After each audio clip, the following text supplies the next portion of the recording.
One of my favorite ways to repurpose soap scraps or extra pieces of soap that I have is to make a confetti cake themed bar.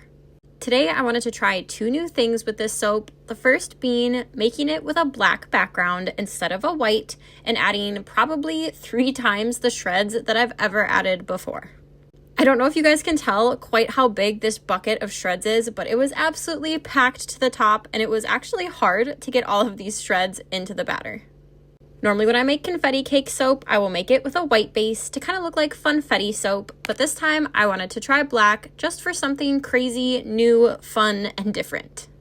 Honestly, it really reminds me of roller skating carpet. I used a delicious chocolate cake fragrance that has notes of warm chocolate cake, marshmallow, and vanilla bean. I cut up a little bit of extra shreds on top to hopefully look like neon fun sprinkles.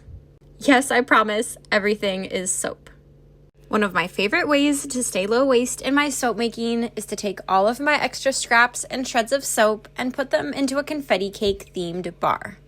Normally when I make confetti soap, I will put them in a white base to look kind of like funfetti cake, but this time I wanted to try it with a black background for something fun and different.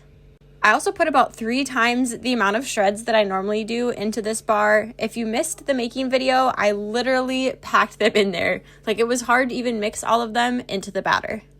When I was making this soap, I thought that it looked a lot like roller rink carpet, and that comment definitely still stands now that I cut into it. I feel like the white confetti cake can be a little bit more cute, but this one is more crazy and fun and funky, and I just love it so much. I love the little sprinkles I made for the top of this bar by just cutting up my shreds into smaller pieces. The soap smells like chocolate cake, whipped marshmallow, and vanilla bean.